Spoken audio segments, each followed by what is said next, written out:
Hello everyone, welcome to back my channel. I hope everyone is having a wonderful day. Before starting the video, please go ahead and hit the subscribe button. In the jazz lounge, Adam and Chelsea discuss what else but Kane and why he's been so quiet since their coverage went live. Adam warns they need to be prepared for a counterattack that could come where they least expect it. Chelsea wonders if Kane or Lily told their kids before the news broke. Adam says they'd have been foolish not to prepare them. Guess they were foolish. Chelsea figures they've lit a fuse, and Kane's ready to explode. Adam wishes he would make his move, and confides that he disagrees with his father's strategy. Ashby will never trust Victor. Chelsea thinks it would be smart for Kane to partner with the mustache. He's probably too intimidated to go up against him. Adam teases that she's enjoying this intrigue, and then hints that he has a plan of his own that might win this war. Sally and Billy jog into the Overlook, where she reminds him that he handed over the reins of Abbott Communications to her, in case he'd forgotten. They discuss the upcoming launch, and she alludes to having a secret weapon. Billy's taken aback to hear she's hired Audra Charles as her right hand, but Sally brings him around by explaining Audra distrusts Victor and by pointing out that her pal won't let up until she comes out on top. Billy, unsurprisingly, steers the convo to getting Chancellor back. Sally wonders if he's prepared for full-scale battle on all fronts. How will anyone walk out unscathed? Billy remains confident he has his own secret weapon. Victor and Kane will both lose. Sally complains about the pressure of running an Abbott family company. Billy assures her she'll be spectacular. At Society, Holden keeps Tessa, Claire, and Daniel entertained with Vespers and a story from when he was young, dumb, and full of himself. When Audra and Nate walk in, Claire's expression darkens. Holden notices, but doesn't see why the fun has to stop because of Audra.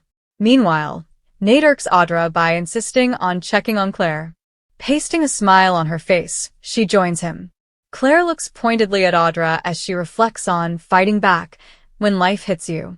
Daniel and Tessa extend their condolences to Nate while Claire glares in Audra's general direction. When Nate finally leads Audra away, Claire continues to eyeball her.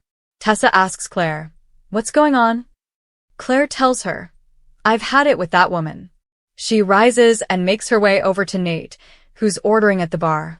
Audra heads over in a panic as Claire says she's sorry to drop this on him, but his girlfriend made a deal with her grandfather to get Kyle to cheat on her.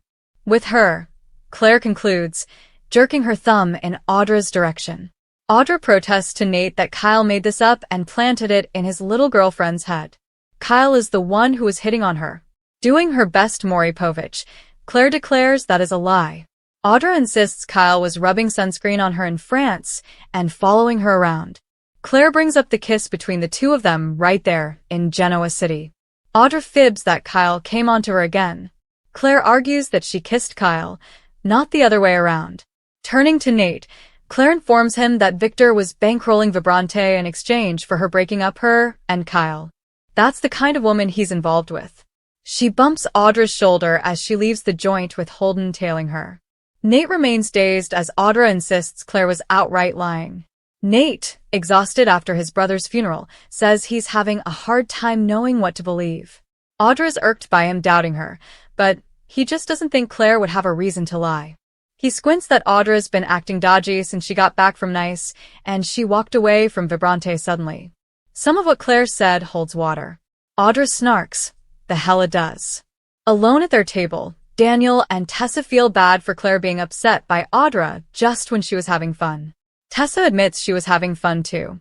The camera zooms in as she places her hand on Daniel's and says it's all thanks to him. Daniel shrugs that he didn't do anything special. The four of them hit it off. Tessa disagrees. Outside of Arya, he's been the one bright spot in her life. She feels she can be happy again when she's with him. Daniel feels exactly the same about her. In the jazz lounge, Chelsea warns Adam not to go against his family. He assures her he won't. He'll just hit Kane from a different angle. Right then, Billy and Sally walk in. Making a beeline, Sally accuses them of stabbing Billy in the back. Adam argues they only printed the truth. Billy tells Chelsea, "It's not too late to redeem yourself." The news comes out about Sally running Abbott Communications, and Chelsea and Adam are both impressed, but Chelsea asks where that leaves Billy. He crows that he has exciting news of his own, and he'll enlighten her very soon via Abbott Communications.